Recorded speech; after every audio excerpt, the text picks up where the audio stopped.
मैं पूछना चाहता हूं कांग्रेस के लोगों से, लालू जी से, तेजस्वी जी से कि आप बताएं, लोगों को ठगने के लिए उन्होंने एक जातीय गणना की, जातियों की गणना की। जनगणना में जातीय गणना होगी, जनगणना होगी और यह निर्णय बहुत ऐतिहासिक निर्णय है। नमस्कार, आप देख रहे हैं न्यूज पीआर और मैं हूं आपके साथ ज्योति सिन्हा। देखिए, जातीय जनगणना का फैसला जैसे कि केंद्र सरकार ने लिया है, इसके बाद से बिहार की सियासत तेज हो गई है। बता दें कि बिहार की सियासत में गहमा गहमी तेज है। लगातार विपक्ष की तरफ से तंज तो पक्ष की पलटवार सुनने को मिल रहा है। ऐसे में आपको बता दें कि मंत्री नित्यानंद राय ने विपक्ष पर जमकर हमला बोला। क्या कुछ कह रहे हैं नित्यानंद राय? गृह मंत्री जी बोले हैं कि चुन चुन कर जवाब दिया जाएगा तो दिया जाएगा, और माननीय प्रधानमंत्री जी तो इसी बिहार की धरती मधुबनी से उन्होंने दुनिया को संदेश दे दिया था कि हम आतंकवादियों को और आतंकवादियों के आकाओं को हम छोड़ेंगे नहीं। और क्या बताएं, जनगणना को लेकर सर क्या कहिएगा? सर आरजेडी कह रही है कि हम लोगों का एजेंडा है जिस पर चल रही है। प्रधानमंत्री माननीय नरेंद्र मोदी जी के नेतृत्व वाली केंद्र सरकार ने निर्णय लिया है कि आगे की जनगणना में जातीय गणना होगी, जनगणना होगी और यह निर्णय बहुत ऐतिहासिक निर्णय है।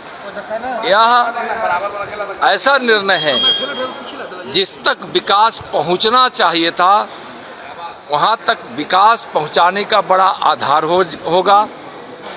यह सामाजिक न्याय का सबसे बड़ा आधार होगा। अब तक कांग्रेस हो या आरजेडी हो, जातीय जनगणना पर सिर्फ राजनीति करती रही है। मैं पूछना चाहता हूं कांग्रेस के लोगों से, लालू जी से, तेजस्वी जी से कि आप बताएं कि जब आप कांग्रेस के साथ केंद्र में वर्षों तक सत्ता में रहे तो फिर उस समय भी जातीय जनगणना नहीं हुई और लोगों को ठगने के लिए उन्होंने एक जातीय गणना की, जातियों की गणना की और वह एक सर्वे था जो जातीय जनगणना का आधार नहीं हो सकता था, एक सर्वे था और वह सर्वे भी कांग्रेस और आरजेडी की सरकार प्रकाशित नहीं कर सकी। कभी भी कांग्रेस या आरजेडी हो, कम्युनिस्ट हो, उसकी मंशा यह रही ही नहीं कि हम इस देश के गरीबों का कल्याण करें। विकास की धारा जिन तक पहुंचनी चाहिए था वहां तक नहीं पहुंचे। इस मंशा से हमेशा काम या इंडी गठबंधन के लोगों ने किया है। स्पष्ट रूप से लालू जी आप बताइए कि वर्षों तक, तेजस्वी जी बताइए कि वर्षों तक आप केंद्र में कांग्रेस के साथ थे तो उस समय आप क्या कर रहे थे?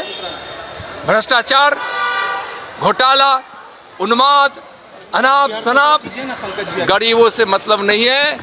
ये लोग यही चाहते थे कि देश के लोग अशिक्षित रहे, गरीब रहे और हम जो झूठ फैलाए, हम जो भ्रम फैलाए लोगों के बीच तक पहुँचे और हम परिवार के साथ सत्ता में बने रहे, परिवारवाद में ही लिपटकर एक के बाद एक हमारे परिवार के ही लोग सत्ता संभाले और भ्रष्टाचार करके इन लोगों ने अकूब धन कमाया है। तो न एक गरीब का कल्याण चाहते हैं, न सामाजिक न्याय चाहते हैं, न देश का कल्याण चाहते हैं। अब माननीय प्रधानमंत्री जी के नेतृत्व में जो जनगणना होगी उसमें सही जातीय जनगणना होगी और इसको 18 सितंबर 2024 को ही माननीय गृह मंत्री श्री अमित शाह जी ने कहा था कि जब सरकार केंद्र की जनगणना के संबंध में जब आगे घोषणा करेगी उस समय यह स्थिति स्पष्ट हो जाएगी। सर लालू यादव ने ट्वीट किया है कई ऐसे एजेंडे हैं जिस पर केंद्र सरकार को एक आदमी बोले नहीं। लालू यादव का कहना है कि कई ऐसे एजेंडे हैं जिस पर केंद्र सरकार को अभी झुकना होगा, उनकी बात माननी होगी। ये भी कह रहे हैं कि संघियों से जातीय जनगणना करवा ही लिया है। अरे भाई जातीय जनगणना, मैं तो कहा ना कि जातीय जनगणना उन लोगों की न नीति में थी और ना वो लोग चाहते ही थे। झूठ मूठ की राजनीति जातीय जनगणना के लिए करते थे। और मैं तो सीधा सवाल किया हूँ, हिम्मत है तो आकर बोले। बरसों बरसों तक केंद्र की सत्ता में कांग्रेस के साथ रहने वाले लालू जी बताइए कि आपने क्यों नहीं जातीय जनगणना कराया। हिम्मत होती, अगर आप चाहते कि जातीय जनगणना हमको कराना है तो उस समय केंद्र की सरकार से आप इस्तीफा दे देते। लोगों को ठगने का काम करते, लोग क्या बोलेंगे। इंडिया का लोग क्रेडिट लेना चाह रहे हैं।